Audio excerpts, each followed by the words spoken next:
Hola, saludos amigos, sean todos bienvenidos a la tertulia de Interalmería Televisión. Dicen que las elecciones autonómicas de Madrid tienen una amplia repercusión sobre todo el espacio nacional. Depende de los resultados que se obtengan en estas elecciones municipales, tendrán que recomponer su situación algunos partidos políticos. Le hace principalmente Podemos y también el Partido Socialista, por las encuestas que están, bueno, ya son las últimas, hoy miércoles.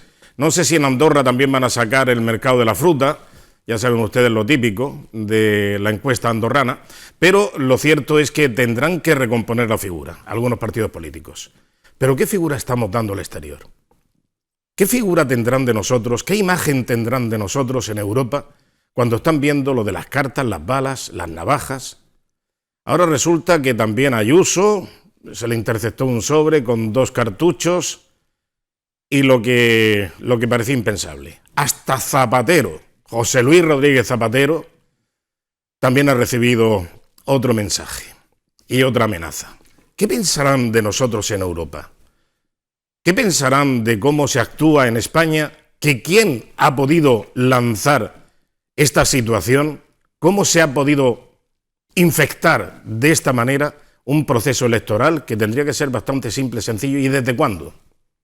Desde el 11M y desde Zapatero, precisamente, estamos sufriendo esta tensión, esta confrontación. Acuérdense, aquel debate que hubo en la 4 con José Luis Rodríguez Zapatero e Iñaki Gabilondo. Hay que mantener la tensión. Es importante mantener la tensión. Y desde entonces hay tensión, confrontación, enfrentamiento. Y esto trasciende.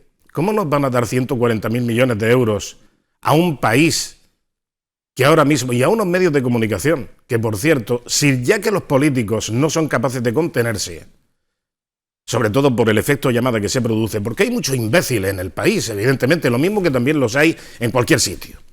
Fuera de España hay mucho imbécil también, por supuesto, pero por favor, reduzcamos la intensidad del efecto llamada. Y en eso también, si los políticos no saben contenerse y han utilizado esto de forma partidista y de forma electoralista, por interés sectario, ¿por qué no hacen también un ejercicio de contención a algunos medios de comunicación? Que ya lo hacen con su propia autocensura. En fin, bueno, vamos a saludar a nuestros contertulios de esta noche y en primer lugar a Víctor Hernández Bru. Muy buenas noches y bienvenido, Víctor. Hola, ¿qué tal? Buenas noches. Bueno, ¿y este quién es? ¿Quién es? ¿Este tío quién es? Ah, amigo, es que resulta que Víctor Hernández Bru se ha hecho una fotografía que ha enviado para recordarnos que mañana está firmando ejemplares de su último libro, que precisamente es un libro que, con motivo de la Feria del Libro, me parece que es la 41ª edición en Almería, la 41, vamos, que se celebra en Almería y que cerca de la Plaza Circular tiene su stand Víctor Hernández Bru con este libro, que es, ¿cuál? Víctor, buenas noches. Buenas noches. Me pillas absolutamente fuera de juego porque no sabía nada de esto, pero bueno, en fin. Bueno, ya sabes, el guión. Correcto, vayamos por partes. Lo primero, mañana estaré a las 10:30 de la mañana en el stand de Círculo Rojo, que es la editorial que edita el libro y que además pues es el segundo libro que edito con ellos y han trabajado con una velocidad brutal. Yo creo que ellos con más interés que yo en que estuviera para la Feria del Libro y el lunes me entregaban el libro. Y el libro es la historia, el libro es mi tesis doctoral publicada al completo, que es la historia de la prensa de Almería desde 1823 al año 2000. ¿Por qué lo edito ahora cuando está escrito y aprobada la tesis desde el año 2004? Pues porque creo que es el momento idóneo, porque llevo ya mucho tiempo diciendo que no hace falta fiarse de lo que nos cuenten sobre la historia, que no hay que creerse a pie juntillas lo que digan los catedráticos y no hay que creerse a pie juntillas lo que digan los medios de comunicación, que las hemerotecas están ahí, que las puede consultar todo el mundo, como he consultado yo el 100%, consulté en su día, el 100% de los periódicos que se conservan de ese periodo del 1823 al año 2000. Así que creo que es un buen momento para que ahondemos en ese noble arte que es contrastar, ver muchas fuentes. Todos los periódicos están ahí en la hemeroteca y ahora ya digitalizados, se pueden contrastar por internet. Así que me ha parecido un buen momento para editarlo y me he lanzado y lo he hecho, gracias como siempre a los amigos de Círculo Rojo, que son unos fenómenos. Bueno, me parece que no es, como dije, la 41, sino que me parece que es la 21, creo, ¿no? Y la verdad que yo estoy perdido. En fin. Bueno, es que me parece mucho, 41 años de Feria del Libro en Almería. Bueno, pero en todo caso, ahora lo miraré. Enhorabuena, Víctor, y bueno, pues todos aquellos que quieran visitarte a partir de las 10 de la mañana en el stand de Círculo Rojo, cerca de la Plaza Circular, en la Feria del Libro de Almería, pues allí les puedes dedicar ese ejemplar que viene muy bien en los tiempos que corren, ¿no? Y además esta mañana ya me he hecho una foto tipo Federico con mis libros puestos encima delante del micrófono. Está marcando tendencia Federico, ¿eh? Yo me voy con él a muerte. Sí, muy bien, estupendo. Bueno, pues saludamos también a José Fernández. Muy buenas noches, José. Muy buenas noches, enhorabuena al autor por su libro. Todo el éxito del mundo, por allí nos pasaremos para recoger y comprar un ejemplar, porque es lo suyo, hay que apoyar a la cultura y hay que apoyar sobre todo a los autores y no a los que firman libros sin escribirlos y se reclaman autores de gran mérito. Ese sí que es desde aquí nuestra enhorabuena a todos los magníficos negros, que los hay mucho. Yo a ti te veo también que tienes la tez un poco tomada del ejercicio de la profesión, o sea que enhorabuena a todos, que también tienen un gran papel fundamental en la literatura en general. Yo no firmo por pudor. Ya. Pero en el caso de Víctor, que sí puede acreditar la autoría, yo le felicito porque además soy consciente del enorme trabajo que hay detrás de todas esas páginas. La honestidad sí que es o debería ser el auténtico manual de resistencia. Manual de resistencia es el título con el que el embusterísimo presidente del sedicente gobierno sacó hace unos años un libro. Magnífico ejemplar. Bueno, pues, insisto, la honestidad y el decoro en el ejercicio de la función pública es el auténtico manual de resistencia en los tiempos que corren, en donde todo el mundo habla de la democracia, todo el mundo... Mañana lo escribía en mi perfil de Facebook, la democracia al final se ha convertido en lo más parecido a la paella, que todo el mundo habla de ella como depositario de la receta perfecta y clásica, la única real y existente. Y al final, pues la democracia, como la paella, es algo mucho más sencillo. Hay que atenerse a las reglas básicas del juego desde hace muchos años y denunciar a aquellos que, aprovechándose de la situación de privilegio que le sitúa la democracia, utilizan los mecanismos del Estado para servir a su partido, para servirse a ellos mismos. Las personas que no saben los cargos, que no saben trazar la famosa línea roja entre lo que es el partido y lo que es la institución. Por desgracia, en España estamos muy acostumbrados a eso. Y últimamente con esta caterva dirigente que se reúne en Moncloa a la sombra del doctor Fraude, pues tenemos ejemplos a diario de uso de los mecanismos, las herramientas del Estado en una campaña electoral. Muy bien. Al margen de los disparates y los envíos postales. Bien, exactamente. Aparte de me perdí casi en la paella, José? Por cierto, un saludo desde aquí y enhorabuena a todos los rebañapailas, que evidentemente los hay en gran medida, que es una función fundamental. El rebañapaila siempre ha sido genial. Entre el rebañapailas y el saltacequias está la cosa muy bien repartida y muy bien. Sí. Bueno, Víctor, oye, ¿cómo crees tú que tendrán una visión de nosotros desde Europa, desde el resto de Europa, mejor dicho, cuando ven el decurso de esta campaña electoral con los sobres, las balas, la navaja, que si tal, que si cual, el enfrentamiento, que si hay que establecer cinturones sanitarios, enviar a un lazareto a ciertos partidos políticos? No sé, ¿cómo crees tú que tendrán esa visión de nosotros? Bueno, hace algunos años, en otro país europeo, que seguramente tenga más cosas en común con nosotros de las que pensamos, que es Grecia, se produjo un fenómeno que terminó aterrizando en la política, que era todo este fenómeno del partido de Tsipras, de toda esta gente, y aquello duró pues más o menos lo que un caramelo en la puerta de un colegio. Fueron afortunados los griegos porque, insisto, aquello les duró muy poco. Y en aquel entonces toda Europa miró hacia una de las cunas de la civilización mediterránea, escandalizada, diciendo, bueno, ¿qué es lo que está pasando? Y se han vuelto locos estos griegos. Bueno, aquí nos volvimos locos en el año 2015 aproximadamente y aquí seguimos. Y estoy convencido de que desde Europa nos miran con estupor diciendo, pero bueno, ¿qué hacen estos españoles jugando al comunismo? Que es algo que está absolutamente obsoleto ya en el mundo occidental. Es decir, en los países occidentales nadie, absolutamente nadie, se plantea comunismo ahora. Es decir, es como si dijéramos, bueno, pues montemos el sistema de Napoleón ahora en España, o vamos a las guerras carlistas, o en fin, es absurdo, ¿no? Y a eso estamos jugando ahora gracias a que un vendedor de burras tuertas y cojas pues logró en su día empezar a convencer a gente y logró 4 millones de votos.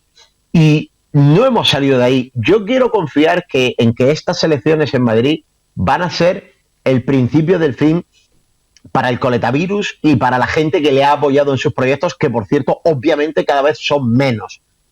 Si hoy, y esto lo ha dicho Isabel Díaz Ayuso, y lo ha dicho ya mucha gente, y hoy lo ha dicho Ana Martínez La Bella en La Mañana de Almería, en el radio, si hoy la política española está enfangada, está contaminada, está absolutamente teñida de barro, es porque apareció ese personaje del coletavirus que ha llegado a ser vicepresidente del gobierno de España. Es el tipo que más ha deteriorado la vida política española, el tipo que más ha incentivado la violencia, el tipo que ha puesto la semillita de lo que hoy son tarados arrojando piedras a otros o mandando cartas a los unos. En el coletavirus, como diría Piqué, empezó todo. Lo chulo es que ahora mismo es el coletavirus el que sale a acusar de violencia a los que ahora tratan de no seguirle el juego. Y algunos todavía, que van a ir arrastrados por la misma corriente del coletavirus, algunos todavía se suben a su carro y hablan de cordones sanitarios a quienes simplemente se han negado a condenar unos hechos que nadie sabe todavía a ciencia cierta si han sucedido y cómo han sucedido. Mientras él y los suyos miran para otro lado ante hechos que hemos visto todos, como son las pedradas de Vallecas y otros sitios, que se lo pregunten a Rocío de Mer. Es decir, ayer le preguntaron a la chiquiministra Marisú Montero, le preguntaron sobre esto de Vox y dijo que había que poner un cordón sanitario. Algún periodista de estos molestosos se le coló a Miguel Ángel Oliver en la sala de prensa de Moncloa y le preguntó justo acto seguido, después de que pidiera el cordón sanitario para Vox, le preguntó que qué hacíamos con quienes no solo no habían condenado las pedradas en Vallecas, sino que las habían alentado y celebrado. Y dijo la señora que en la campaña de Madrid ella no se iba a meter. Claro. Si es que creo que está todo. Perfectamente. Por cierto, hablando de la semillita, no coincido contigo en que esa semilla la pusiese Pablo Iglesias, sino que la semilla de Zapatero, La semilla la puso José Luis Rodríguez Zapatero y desde ahí vienen todos estos males. Digamos que Zapatero era la casa que investigó el gen que dio origen a la semilla. Podríamos decirlo así. Bueno, en fin. Bueno, vamos a hablar de las cosas de comer. El asunto de la evolución del COVID y la reunión que tuvo lugar ayer del Comité de Expertos ha dado lugar a una nueva serie de medidas, que lógicamente, pues la más llamativa es que se abre Andalucía. Andalucía queda confinada como comunidad, como región. No se podrá salir de Andalucía, pero sí podremos ir perfectamente a Granada, Sevilla, a Cádiz, a Huelva, a cualquier sitio. Pero no podemos ir a Cádiz, pero no podemos ir a Murcia, que está mucho más cerca. Pero bueno, en definitiva, es un paso adelante importante. Y también hay otras medidas, como la extensión en horarios para el sector de la restauración y la hostelería. Vamos a escuchar al presidente de la Junta de Andalucía, Juanma Moreno, que lo explica con estos detalles. Vamos a verlo. Permitir la movilidad entre las 8 provincias de Andalucía desde el jueves 29 de abril. Es decir, desde pasado mañana, todos los andaluces podremos viajar libremente dentro de nuestra comunidad autónoma. Podremos movernos con libertad de una provincia a otra, para ir al campo o para ir a la playa. Otra de las medidas que hemos adoptado, mantener el cierre perimetral de la comunidad autónoma de manera que solo se podrá entrar y salir de Andalucía con una causa justificada, porque todavía tenemos que ser muy prudentes. Tercera medida, mantener el toque de queda entre las 11 de la noche y las 6 de la mañana como lo hemos tenido hasta ahora. En cuarto lugar, permitir la actividad comercial y también de la hostelería hasta las 10:30. En el caso de la hostelería y la restauración podrán tener clientes hasta las 11. La condición es que siempre regresen a sus casas con el toque de queda y respeten ese límite de las 11 de la noche. Bueno, como solemos decir aquí en Almería, hay que irse del restaurante con el bocado en la boca. Porque claro, si estás hasta las 11 en el restaurante y el toque de queda es a las 11, pues tendrás que irte antes, con el bocado en la boca, como se suele decir. Por cierto, que antes he cometido un grave error, ya que dije que se puede ir de Almería a Cádiz y también he dicho que no se puede ir de Almería a Murcia, que nos pilla más cerca. No. Esto es un grave error. Para el presidente del gobierno, Pedro Sánchez, es más cerca Almería de Cádiz, porque son dos provincias aledañas, No lo olviden. Pedro Sánchez entiende que Almería y Cádiz son aledaños. Dos poblaciones, dos provincias aledañas. O sea que, en todo caso, Almería está más cerca de Cádiz que de Murcia, según Pedro Sánchez. Bueno, ahora vamos a escuchar al sector implicado. Es broma todo esto, evidentemente, pero no olviden que eso lo dijo el presidente. Tenemos un presidente del gobierno que dice que Almería y Cádiz son dos provincias aledañas, juntas, al lado, una de otra. Bueno, vamos a escuchar ahora lo que dice el sector más implicado, que es el sector de la hostelería. Pedro Sánchez, en este caso el bueno, que es el presidente de ASAL, explica sus impresiones después de haber conocido esta modificación de las medidas COVID. Porque ya también abrimos entre provincias, que quieras que no, también facilita el que los hoteles puedan ir abriendo, que llevan muchos meses cerrados, muchos meses de pérdida sin poder recuperar nada. Y a la hostelería, pues la verdad es que un balón de oxígeno, el poder abrir hasta las 11 de la noche, eso sí, no pudiendo tener nuevos clientes a partir de las 10:30, y siempre teniendo en cuenta que el cliente tiene que estar en su casa antes del toque de queda, pues la verdad es que viene muy bien. Hombre, yo espero que este sea el paso previo, lógicamente, a tener ya una recuperación completa del horario de la hostelería. No nos equivoquemos que los cafés bar normalmente pueden abrir hasta las 2 de la mañana. Entonces, lógicamente, con el buen tiempo todos intentamos salir. Eso sí, tengamos responsabilidad, seamos conscientes de que el virus sigue estando ahí. Y aprovechando también el capítulo de valoraciones, vamos a escuchar las palabras del alcalde de Almería, Ramón Fernández Pacheco. A mí me parece bien, si los expertos así lo ven oportuno, pero yo creo que es muy importante que no lancemos un mensaje de responsabilidad. Estas medidas no nos pueden llevar a relajarnos, porque el virus sigue presente en nuestras calles, la amenaza está latente y en cualquier momento nos podemos ver abocados a una subida de contagios que nos lleve a involucionar, ¿no? A volver a restringir estos aspectos que ahora estamos ganando. Todo lo que sea ayudar a las familias que lo están pasando mal, que la gente pueda trabajar, que las empresas se animen a contratar, que la economía circule, que bajemos la tasa de paro y que Almería vuelva a ser Almería, pues muchísimo mejor, ¿no? Aunque para algunos es ocioso, evidentemente, pero nunca está de más este tipo de recomendaciones. Mucho cuidado y sobre todo también mucho cuidado con este tipo de variaciones que están llegando del virus. Ahora hay una cepa nueva o una mutación de la India que dicen que es muy peligrosa. Así que mucho cuidadito porque esto no está ni solucionado ni mucho menos. Bueno, a ver, Víctor, ¿qué te parecen estas nuevas medidas y este tipo de valoraciones? Bueno, yo quisiera hacer dos consideraciones previas. La primera es que el señor que ha salido ahí hablando antes que nosotros se llama Pedro Sánchez Fortún, que tiene un apellido compuesto, y dejar su apellido como si fuera simple roza casi el insulto. Hombre, he dicho Pedro Sánchez, el bueno.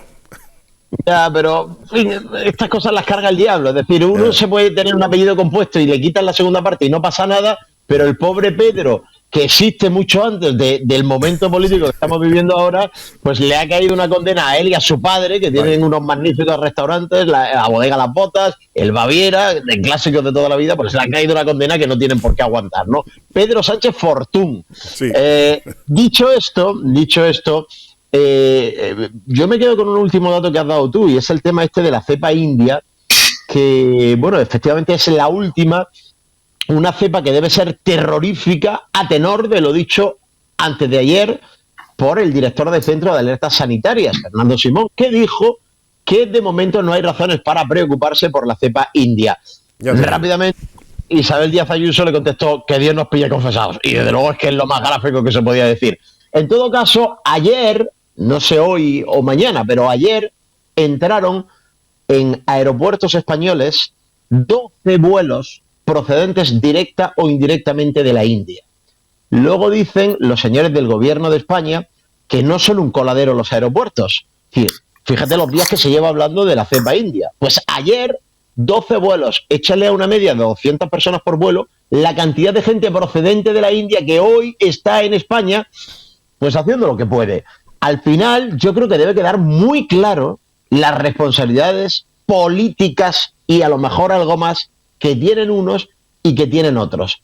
A mí me parece bien, además estoy muy de acuerdo con lo que ha dicho Pedro Sánchez Fortún, que hay que ir abriendo la mano poco a poco. Pero también me parece muy bien la postura prudente del presidente de la Junta de Andalucía, porque tal y como estamos ya, conviene ser prudentes y sobre todo ser muy rigurosos en el tratamiento del virus. Y creo que en la Junta de Andalucía lo están siendo. Bueno, pues efectivamente hasta el próximo lunes parece ser que por Barajas, hasta el lunes, se va a dejar todavía que sigan entrando vuelos que hacen escala, por ejemplo, en Dubái y que vienen de la India. Es que, claro, aquí vuelos directos a la India desde Barajas no hay, pero eso no quita que pueda haber escalas y que puedan venir de la India haciendo escalas sin bajarse del avión siquiera o haciendo un repostaje rápido y enseguida volando de nuevo hacia el aeropuerto de Barajas.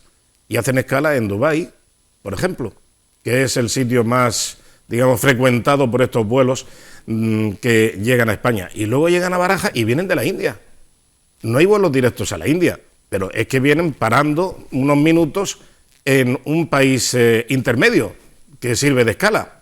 ¿Y de qué nos sirve entonces decir, no pasa nada? Bueno, es que cuando dice algo este hombre hay que ponerse a temblar, porque yo no sé si es que, claro, todo lo traduce a lo contrario, a lo irrazonable, a lo insensato, o que en definitiva es que este tío tiene malfario, porque es que cualquier cosa que dice en definitiva es que nos trae la mala suerte con él. Es una cosa increíble. José Fernández. En un país normal, en un país civilizado, el señor Simón hace ya algunos meses que estaba en su casa en la versión más generosa y a la espera de juicio o cumpliendo condena en una versión un poco más estricta de los hechos, más que nada por su desempeño en la función como máximo representante público en la gestión y el control de esta crisis, partiendo de la base de que fue el que dijo que España iba a tener 1 o 2 casos, en todo caso si había transmisión local, pero que bueno, todo iba a estar muy controlado, pues esto, pues, en fin, no lo sé, hay también un componente personal de descrédito y de aplomo, o de exceso de aplomo, que yo no termino de entender por parte del señor Simón. Pero claro, insisto, en un país normal, España, que en muchos parámetros es en absoluto un país normal, ha convertido, o hubo unos meses en donde se convirtió a Fernando Pop en un Fernando Pop. Fernando Simón en un icono pop. Yo me imagino que habrá muchísimas personas, que han perdido familiares directos, amigos en esta pandemia. Si se cruzan por la calle con alguien que a todas luces ha hecho una gestión tan pésima, está haciendo una gestión tan mala de esta crisis sanitaria, y se encuentra con una camiseta en plan jaja, jiji, la almendrita, super Fernando, super Simón y tal, creo que le entrará un malestar considerable. Y no quiero decir, no quiero caer en el maniqueísmo absurdo de decir la culpa de todo la tiene Fernando Simón. No, pero es evidente que Fernando Simón no ha estado a la altura de la situación, igual que el gobierno ha tenido un comportamiento rayano en lo delictivo. Hay que recordar que este gobierno nos ha engañado, nos ha dicho que cosas que ahora son imprescindibles antes no eran necesarias, ha cambiado el criterio, ha permitido y animado que se produjeran concentraciones de ciudadanos con fines estrictamente políticos y partidistas, aun sabiendo que había una emergencia sanitaria, que conocían ellos y no difundían. Ahí están las imágenes del famoso 8M de 2020, con las ministras con guantes, y a la cabecera de la manifestación diciendo: no se besa, no hay besos, que hay virus. Y a la ministra, compañera, amiga, madre o espose de Pablo Iglesias diciendo: no me tosas y tal, y luego reconociendo en un off the record que no iban a decir que había habido muchos casos por el tema de la manifestación, porque se ponían súper drástica, tía. En fin, sí, ese tipo de cuestiones que han pasado en España y han pasado de largo con absoluta normalidad. En una democracia de corte occidental, con una división de poderes establecida, bien clara, firme, y con una opinión pública madura, y no en esta estúpida adolescencia permanente que nos quieren tener las televisiones, eso habría tenido unas consecuencias terribles, unas consecuencias clarísimas. Bueno, lo que hubiera pasado, exactamente lo que hubiera pasado, si ese responsable sanitario o si esos ministros fueran del Partido Popular. Si todo esto hubiera pasado con un gobierno del Partido Popular, un año después no estaríamos aguantando al mismo responsable sanitario salir a decir que la nueva cepa no es peligrosa. Bueno, pues yo te recuerdo simplemente, tienes que bajar el volumen del aparato que tengas ahí, porque hace efecto de cancelación de sonido, y entonces se nota algún problema. Pero en general bien. Quería decirte que te quería mencionar, ¿cómo se llama? A Sancho Roth, con el bichito que se queda aquí, el aceite de colza, la que le cayó, el bichito, era Sancho Roth. Y luego a Mariano Rajoy, cuando salieron unos hilillos del Prestige, no olvidemos tampoco cómo enseguida la hoy diva de la cadena SER, pues enseguida fue a la playa de Muxía y dice: por fin está llegando ya el chapapote, que lo recibimos con alegría, como Mr. Mars. Sí. En 1981, hace ya de estos años, cuando el escándalo del aceite de colza, que fue un problema sanitario que causó muchas muertes porque alguien adulteró un producto de alimentación y conscientemente lo distribuyó para su venta, el entonces ministro de Sanidad de la Unión de Centro Democrático, Jesús Sancho Roth, se llamaba, en rueda de prensa se le ocurrió hacer el siguiente comentario: el virus de la colza es un bichito tan pequeño que se cae de la mesa y se mata.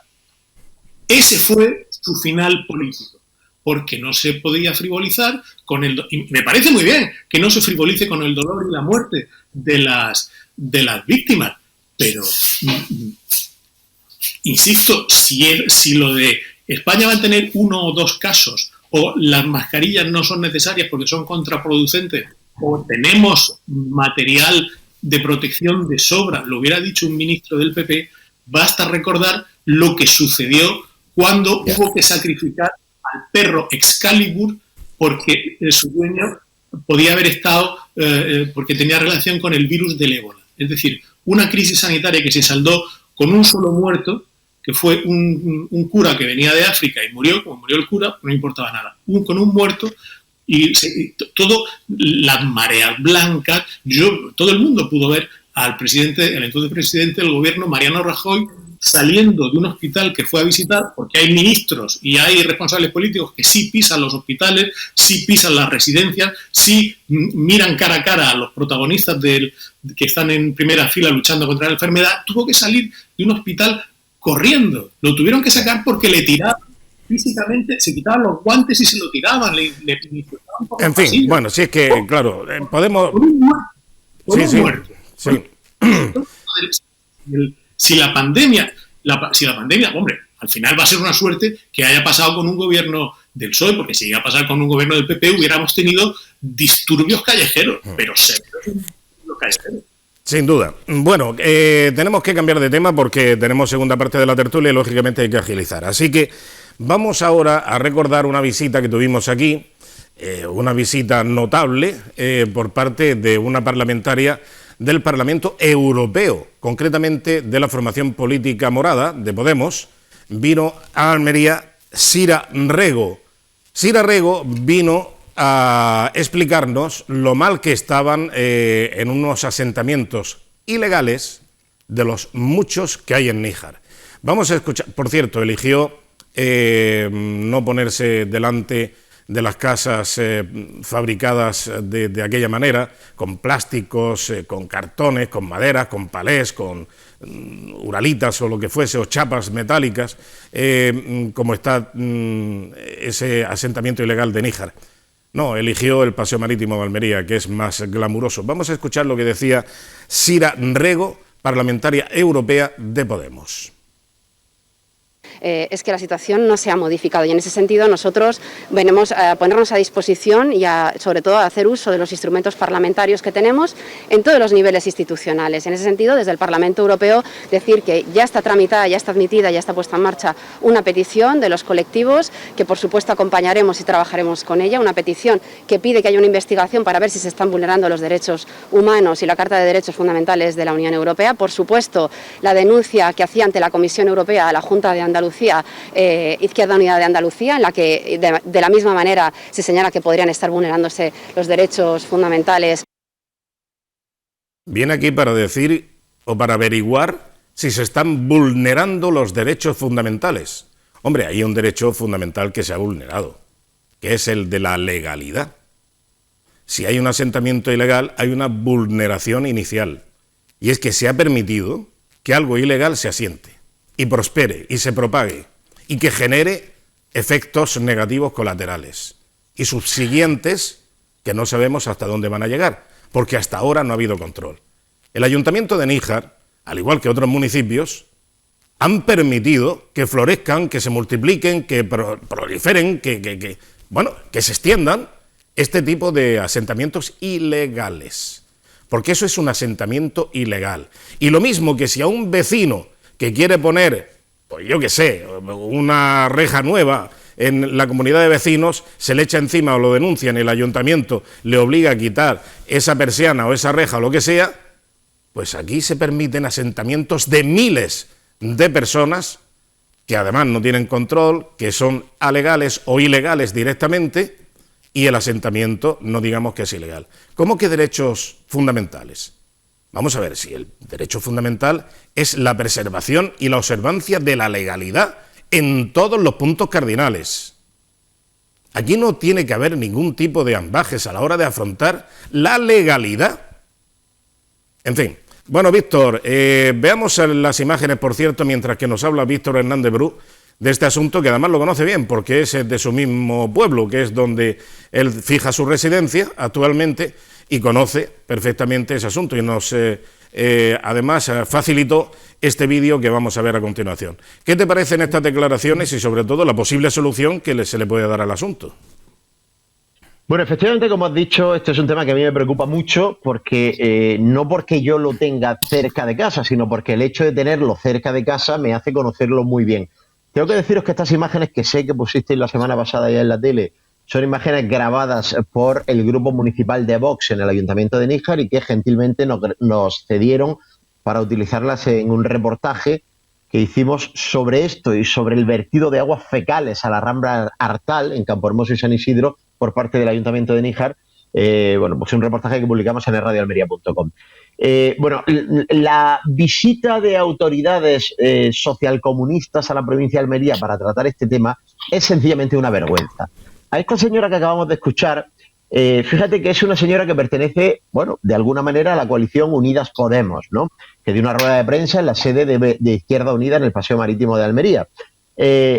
Coalición que forma parte del Gobierno de España, que tiene un ministerio de asuntos o temas sociales, o etcétera, etcétera, que en teoría debería ser el encargado de velar porque no haya este tipo de infraviviendas, de concentraciones que estáis viendo estas imágenes cuando las colgamos. Hubo un señor muy enfadado en las redes que dijo: Se nota que eso no es Almería, sois unos mentirosos. Claro, es que esto parece la Franja de Gaza, esto parece los campamentos de refugiados, pero no, amigo, esto es Almería, esto es Níjar, esto es el poblado ilegal de las presillas, de las casillas de Atochares, muy parecido al que hay en el cruce de Albaricoques con la carretera de San José. Pero fíjate que esta señora, que pertenece a un partido que gobierna en España, en sus declaraciones, ¿a que os habéis fijado a qué administración cita? Sí, señor, no cita al gobierno de España, que está permitiendo esta vergüenza. Cita a la Junta de Andalucía. Además dice una cosa, la Comisión Europea de la Junta de Andalucía. En fin, una manera de expresarse muy concreta. Y luego hay otra administración que también tiene responsabilidad en esto, que es el Ayuntamiento de Níjar. Porque si al gobierno de España le corresponde que no haya este tipo o no haya personas viviendo en estas condiciones, al Ayuntamiento de Níjar le corresponde la obligación de no permitir ocupación ilegal de suelo. Ese ayuntamiento que hoy gobierna el PSOE, pero en la anterior legislatura gobernó el PSOE con su partido Izquierda Unida, con el concejal Alexis Pineda, y ya se levantaron estos asentamientos ilegales entonces. Hoy, que es miércoles, hemos tenido conocimiento en una nota de prensa del Ayuntamiento de Ejido que han desalojado una serie de viviendas ilegalmente ocupadas en el Ejido. Sí, señor, sí se puede hacer, solamente hay que querer. Cuando aquí en Níjar preguntas por qué no hacen nada como hacen en el Ejido, te responden que allí no están haciendo nada tampoco y que no se puede hacer nada. Mire usted, vaya usted al Ejido y tome nota de lo que están haciendo allí con lo ilegal, porque bien, el camino de lo ilegal es solo uno. De acuerdo. Bueno, José Fernández, antes de que nos marchemos de la primera fase de la tertulia, me gustaría conocer tu parecer sobre una propuesta que me parece que es una moción que se va a llevar al próximo pleno por parte del Grupo Socialista Municipal. Adriana Valverde hacía una serie de declaraciones donde explicaba algo sobre la conciliación entre el trabajo, en la casa, tal, el tiempo que queda libre, cómo utilizarlo. Y mencionaba unas cosas que a mí me recordaron, ayer lo comentaban, me recordaban a la Organización Juvenil Española, la OGE, y a la sección femenina. Eran los tiempos de Franco, evidentemente. Parece que está todo inventado, pero que ahora lo rescate el Partido Socialista con un formato, digamos, no sé, digamos modificado, modernizado, actualizado.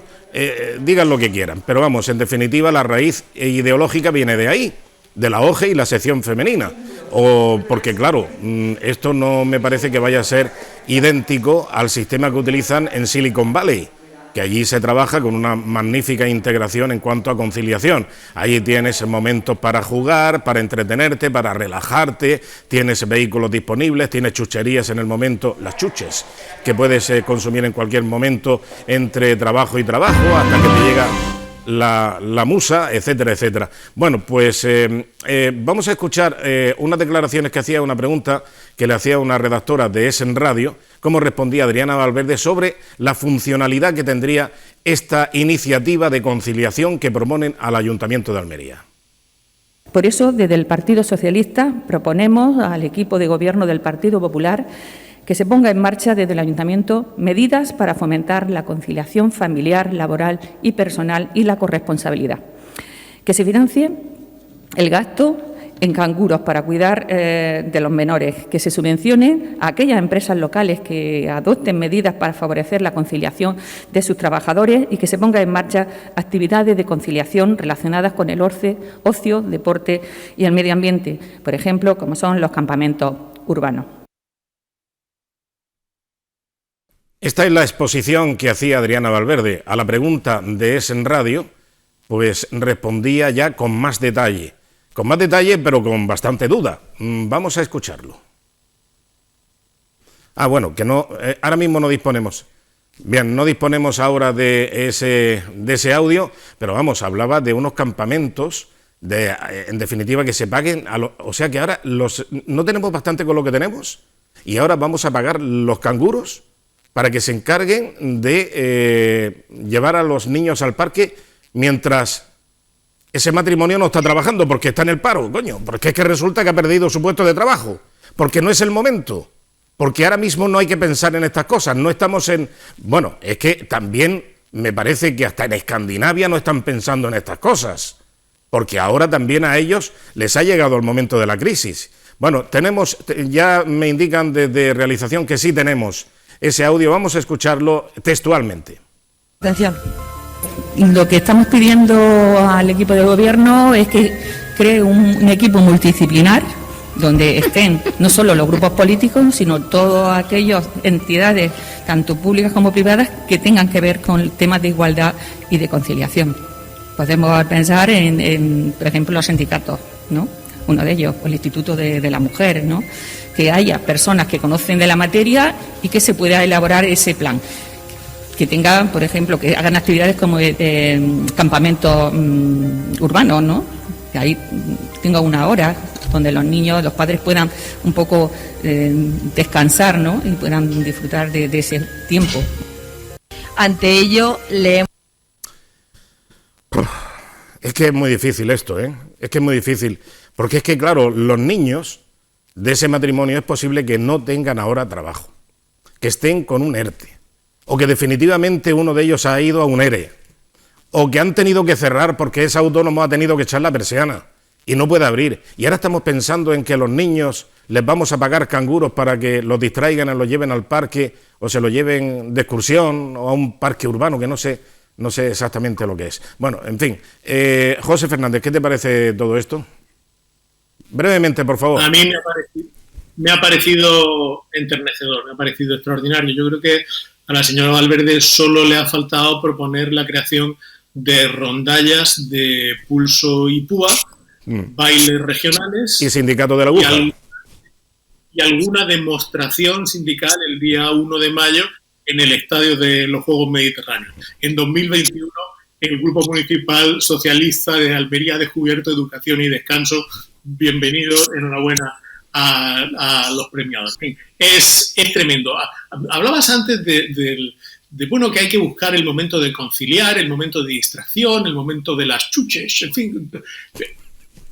Realmente, tener un grupo en el ayuntamiento como el socialista es como tener la fábrica de Damel, ¿te acuerdas? De los productos. Los chuches. Es extraordinario. Es decir, ser militante del PSOE en estos momentos es una garantía de grandes emociones, porque por un lado tienes al mismo partido que en Madrid está proponiendo cordones sanitarios, en Cataluña sosteniendo lacitos amarillos, en el resto de Andalucía en una guerra tribal y en Almería con las nanis, como Mary Poppins. Bueno, en fin. Bueno, pues una emoción también. Bueno, y es que además esto no le compete al ayuntamiento. Yo estoy harto de decir que, por favor, no le echen más competencias inadecuadas que no les compete al ayuntamiento de Almería, porque ya tiene bastante el ayuntamiento con lo que tiene, que ya está bien. O sea, que las competencias que las asuma aquella institución que las tiene adquiridas y que no las difiera al ayuntamiento. Que hay ministerio y hay consejería que se dedica a estas cosas. El ayuntamiento no está para pagar canguros, ni para hacer excursiones, ni para la sección femenina, ni para la OGE, ahora renovada. Bueno, que eso ya pasó, que es otra historia. Y sobre todo, no insulten, que ahora no está el horno para bollos, que ahora no hay que pensar en los niños ociosos porque los padres están ocupados. Es que probablemente esos padres estén desocupados obligatoriamente, porque le han obligado a cerrar su negocio o simplemente los han conducido a la ruina y han tenido que echar la persiana. Y están ya en la calle, y están con el paro, o a lo mejor con una miseria de pensión. Y por lo tanto, es que esto no es así. Víctor, para terminar esta primera parte. Mira, yo solamente voy a decir dos cosas. La primera es que yo imagino la intrahistoria de esta rueda de prensa de ayer. Es decir, imagino que alguien la semana pasada le dice a Adriana Valverde: oye, tienes que prepararte una moción para el pleno. ¿De qué? No sé, piensa. Y llega Adriana ayer al ayuntamiento y le dicen: venga, que tenemos la rueda de prensa para presentarlo. ¿De qué es la moción? Y dice: pues es que no he preparado nada. Y dice: venga, pues di que vamos a decirle al ayuntamiento que tiene que fomentar que se repartan mejor las tareas en la casa. ¿Cómo?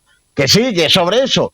Y claro, llega Iciar Carballo, mi compañera de radio, y le pregunté: pero bueno, el ayuntamiento tiene que fomentar que se repartan mejor las tareas en la casa. ¿Y de qué manera piensan usted que debe hacerlo? Y claro, pues Adriana, que se ve de nuevo, una vez más, en su estado natural, que es en paños menores, pues dice, bueno, pues hay que hacer una comisión interdisciplinar, al loro, otra comisión interdisciplinar, y meter ahí a los sindicatos y al Instituto de la Mujer, que por cierto, esa es una de sus competencias, y hacer pues unos campamentos urbanos.